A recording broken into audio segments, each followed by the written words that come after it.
Okay, welcome back to the main section of today's podcast. I'm joined by the wonderful, and I don't know if you'll like me saying this. I don't know. It is a compliment. I introduced you actually as a global artist before I started this in my intro. Welcome, Elles Bailey, to Music Fishbowl.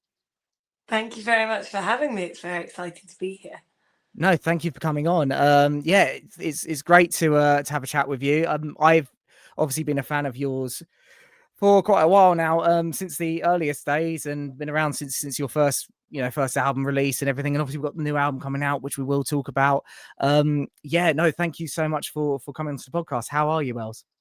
Yeah, I'm doing well, thank you. Yeah, I've just been in the studio the last few days, so feeling a little bit sort of tired, but it's been a really fun few days, and yeah, it's feeling good. But if my voice is a bit husky, it's because I've literally just sung solidly. But then my That's voice not is a husky anyway most of the time. exactly. Yeah, it's not a problem at all for me. No worries at all. I assume are you doing some touch ups on the on the new record then? No, the new album is completely finished. I got the masters Ah, back on Monday.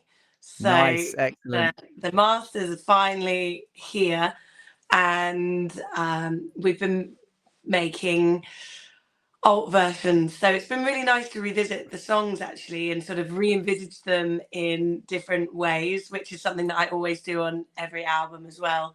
But the last two, so Beneath the Neon Glow and Can't Take My Story Away, they've sort of been done quite soon after Mm. finishing the recording process. However, that being said, I started making Can't Take My Story Away in early 2023. So it's taken a long time to make this album. So some of the songs I hadn't sung for like, I don't know, two and a bit years. So it was like, oh, wow. Oh, this is how they go. Okay. Constant revisiting, I guess. I think a lot of artists do that. They revisit older songs or songs they've had lying around for a while. Just it's whenever it feels right to record. I imagine. First thing I will ask, which is a question I ask every single artist. Sometimes it's a hard one or an easier one, depending on who the artist is and what they do, etc. But just for those who don't know your music yet, which is hard to believe with the listenership that I have on my podcast, because I'm pretty sure they all will. But just let people know, what genre would you say best describes your music anyway? Genre less. I like to, so my favorite food is tapas. Because I like to try a little bit of everything, and I feel like that reflects in my music. It is a little bit of everything. However, it is hugely inspired by sort of American roots music, and and all of that comes with that. So yeah, I guess you could put Americana as the big hat, but there's lots of stuff in my music, and I'm forever exploring different sounds, I think. Yeah, I mean, I can have you Not on trap. pretty. Yeah, well, there's a few sounds that probably wouldn't fit, I guess, isn't there, within the genre? But I have you on quite regular play on my radio station, which is radio station, my radio show, should I say, which is an Americana show.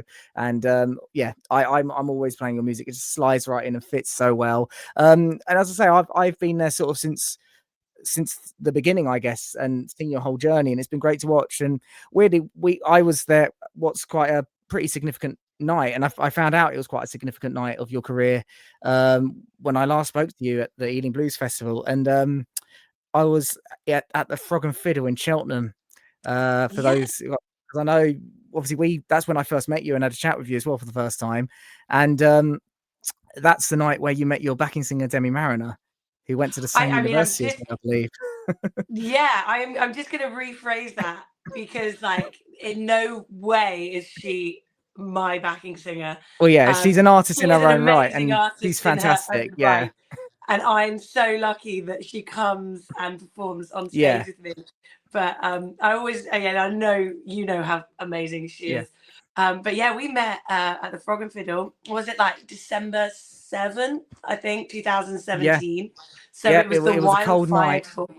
Yeah, Hmm. debut album tour, and I was full of cold, and yeah, met Demi, but we didn't sort of like really connect that night, but we just kept in touch, and because that was December, it was going to be the Americana Awards in 2018. It was my first UK Americana Fest. And we met up there, and then I left my coat at the bar and she picked it up for me. And so we met up in Cheltenham a few weeks later, and it all just sort of went from there. And then she came out on the road with me, and in 2021, at the end of our tour, my TM said, you know, she's just at the back singing all the harmonies, get her up on stage with you. And that was 2021. And here we are in 2025. And I'm so glad that she's a part of my life. Yeah, she's fantastic, and she is a constant presence on the social media side for yourself as well. And she's got a new album on the way, and her last album's fantastic. I've got it over there on vinyl somewhere. It's fantastic, so definitely worth checking her out if you haven't. Talking of vinyl, it's not often that I get to do this, but I have got several records hit, well, every single album basically. Plus, I've got a couple of like an EP and things over there, but I've just got the main albums out here. And so, with yourself and your chronology, you've got Wildfire. I appreciate these will be backwards for people watching the video. They'll be, inverted. You've got The Road I Call Home, which that's probably the first album I bought of yours as it came out, because I bought this one retrospectively. Then you got Shining in the Half Light there, and the latest album, which by the way is fantastic. And obviously, as you say, you recorded this very close to the new album as well coming out, which is Beneath the Neon Glow. So I think it's a good time to talk about the new record. But first off, can you let the audience know a bit about how the new record came around? It's called Can't Take My Story Away. It's out in January. I think it'll be out when this podcast is released, as far as I'm aware, based on my scheduling. If not, I will move the schedule, so it will be. But yeah, can you tell us how the album came about and how it came around with the Beneath the Neon Glow and things like that? Was it, all kind of written together? Can you tell us a bit more?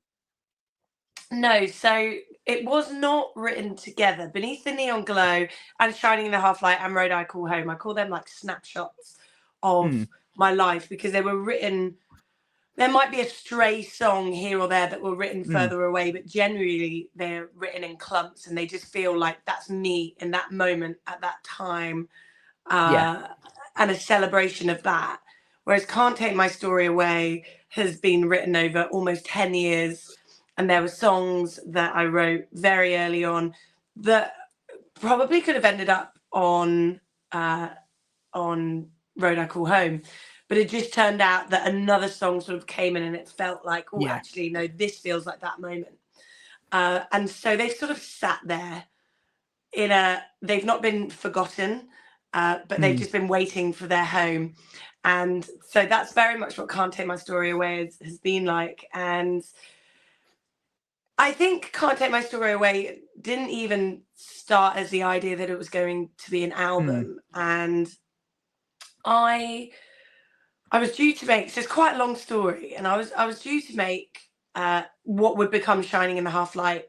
I was due to go out to Nashville, make another record in Nashville in May of 2020. Wildfire was made there, Road I Call Home was made there. I hadn't made a full-length album in the UK. I didn't really know many producers or anything like that. And so it just felt like, okay, go back to Nashville, make another record. And obviously the world had different plans. And so I started reaching out to producers, or not me, and my team started reaching out to different producers. I was introduced to Dan Weller, who subsequently ended up producing Shining and Beneath the Neon Glow. But in that time, my brother reached out to Luke Potashnik. Luke played guitar plays guitar in Temperance Movement, which is one of my favorite bands. He just moved from London back into the sort of southwest, and so my brother reached out to him as an idea, probably to be like, well, Luke's gonna can make a great rock record, which is kind of what I was looking forward to Shining. And when he reached out about 2 months later, he didn't see Henry's message. It sort of went into his DMs on Instagram. Didn't see it for a few months, and when he finally got back in touch, the ball was very much rolling into Shining in the Half Light. And Henry showed me the messages and he was like, don't worry, Els will get back in touch with you, Luke. And then I didn't get in touch with him. Sorry, Luke. And it wasn't until 2022 where we actually connected. So it took 2 years. And we met up in October 2022. And we just sort of started talking and started to talk about maybe doing something. But at this point, I was basically already talking with Dan about making what would become Beneath the Neon Glow. We were getting dates together, but I couldn't get my band and the studio and Dan into a room all at the same time until November 2023. So whilst this was all getting booked, I just started making music with Luke, and we did a few songs very early on in 2023. And then we did a few more in 2023. And actually, by the time Beneath Neon Glow was being written and recorded, I'd already recorded 8 songs, but I didn't know what they would be. So it was sort of just like tucked aside and just waiting for me to sort of decide what I did with them. So that's kind of the story. And then Beneath the Neon, and I just got so focused on writing, recording, releasing Beneath the Neon Glow. It wasn't until Beneath the Neon Glow came out in August 2024 that I was like, okay, what next? Okay, I've got all these tracks that are recorded. What do I do? Do I write 2 more songs and I've got an album, or do I go back into like writing space and write a lot more and then see what comes out? And that's what Luke and I did. And just from, actually beginning of this year, really, we just wrote and wrote and wrote and wrote and wrote, and we sort of wrote ourselves into this new record. So we recorded quite a lot, and I think 5 of the songs from the earlier years are being used, and then I think 5 from this year, maybe. I could have got that wrong, but yeah, that's kind of the story of Can't Take My Story Away. But it wasn't really going. I think I only knew it was going to be an album like at the end of last year. Well, that's what I was going to ask, whether some of the tracks as you were speaking there, whether some of them did make it on in their iterations from back then onto the record. I actually wanted to say a huge congratulations for Beneath the Neon Glow, though, because I think that got to number 12 in the charts in the UK, didn't it? It did, yeah. Is it that high? I got the number right in my head, yeah?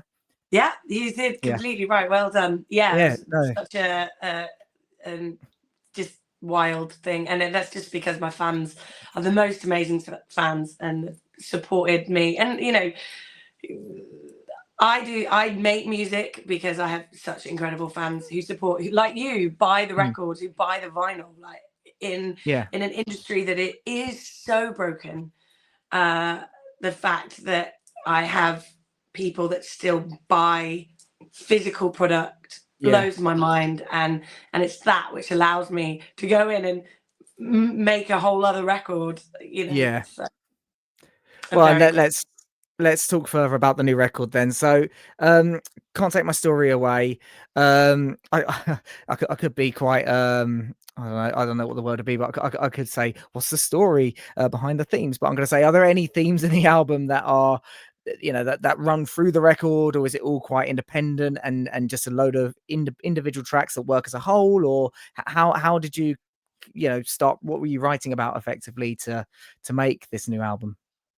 I don't think when I sit down and write a record, I think of like a theme or a concept or anything of that. It often comes out about it's at the individual moment. However, when I piece a record together, I often write 40 or 50 songs, and then you put 10 on the album. So there's a lot to choose from.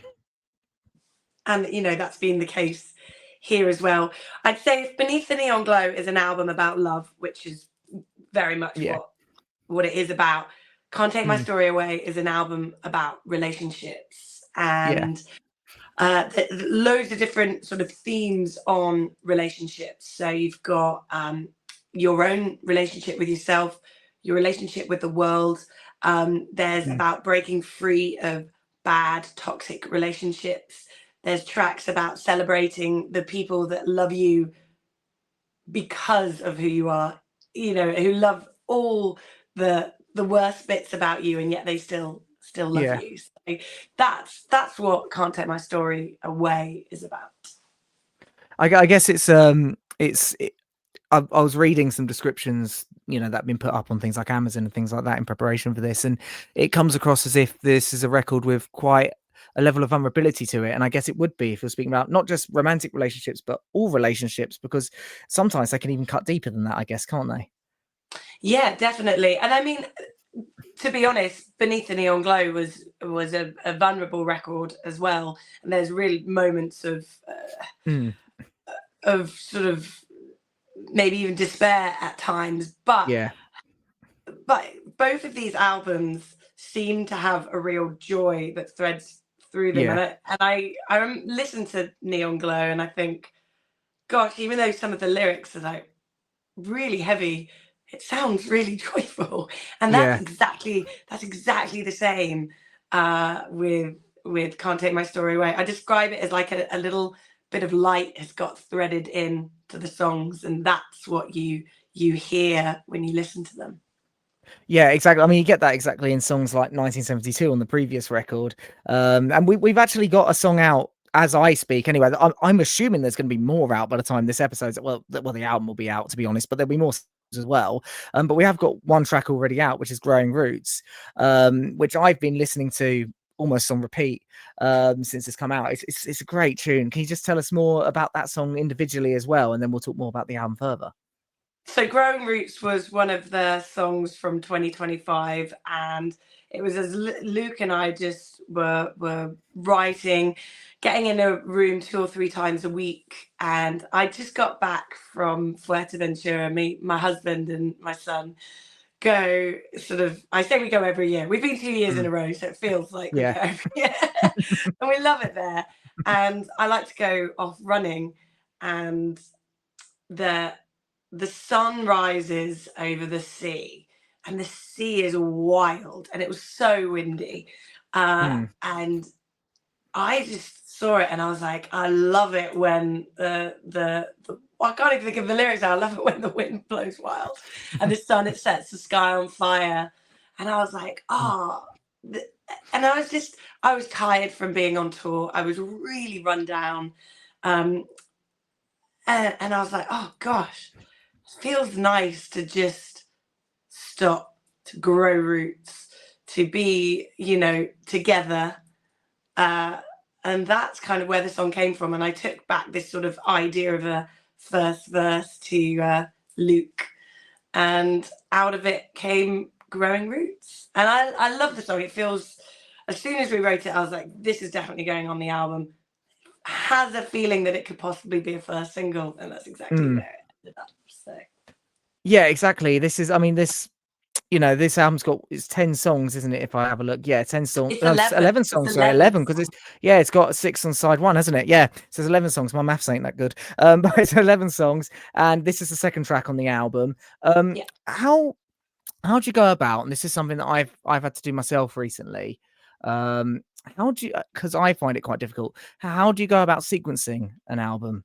How do you pick where to put what track and to make it sound right? Because sometimes you want to put one before another because you think narratively it fits, or do you do it just purely because it sounds perfect the way they work together? I mean, how do you do it? It is an art form, I'd say, and it's really fun to do it, but you end up listening in so many different ways and hearing the songs in different ways. And like all my albums, Can't Take My Story Away has had many different sequences to get to the one it was. I had help as well. Like Luke offered some ideas, and a few people who were, very close to the making of the album and the creation of it were offering ideas for, 2 years. Can't Take My Story Away was opening the album. And then we recorded Take a Step Back, and that's the next single. But of course, by this time this comes out, It'll be out. yeah, heard it. Take a Step Back is like mega in your face, like boom. And I was like, that is such a good opener. And so for a while, Take a Step Back, like opened the record. And then someone said to me, like, Els, go back to Can't Take My Story Away. Take a Step Back as track 6. And like as an opener for side B. And as soon as I did that, it just like totally made sense. And yeah, it just sort of fell into place. I always knew Blessed would be quite early on in the album. Blessed is track 4, and it was the first song that we recorded very, very early 2023. And it was kind of that song that made me think, I want to continue this relationship and create. I think Blessed it's so stunning. The production is unreal. The strings on it are like nothing I've ever heard before. And it features Phil Campbell from Temperance Movement singing on it as well.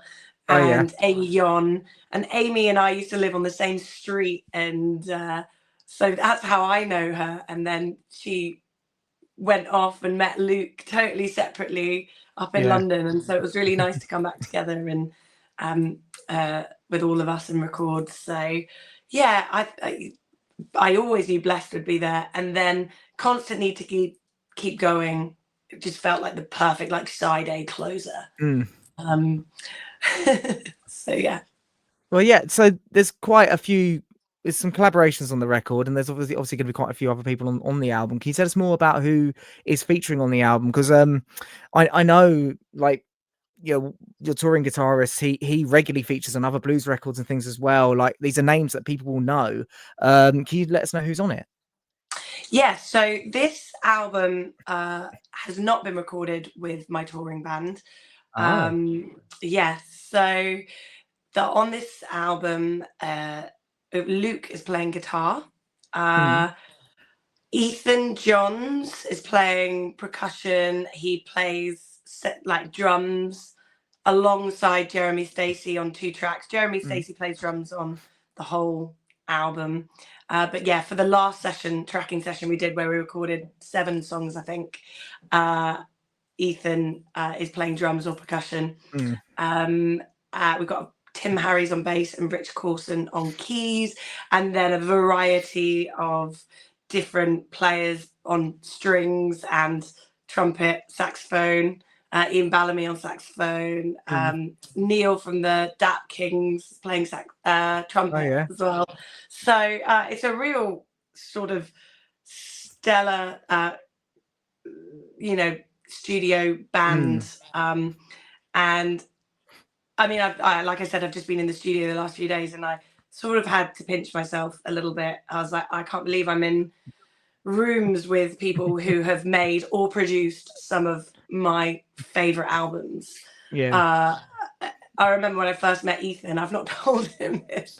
When Luke said we're going to get Ethan in for the last recording session, and Ethan had already overdubbed on earlier sessions. When he came in, and I was like, okay, cool, Ethan Johns is going to be in the same recording room as I am. Okay, I'm good with that. I can do this. I remember walking in, and I was like, oh my gosh, I'm really, really nervous. I cannot believe I'm in a room with Ethan Johns right now. So it really was a pinch me moment. And but it was also, and I think probably one of the reasons why it took a long time for this to actually feel like it was going to be a full album was because it's the first album in 2 that I've not used my touring band. And I loved making Shining in the Half Light, going out and touring it, then going back into the studio, making Beneath the Neon Glow, going out and touring it. That has just been such an amazing experience. And I think my live band are the most incredible musicians, and I'm so glad that I get to share the stage and the studio with them.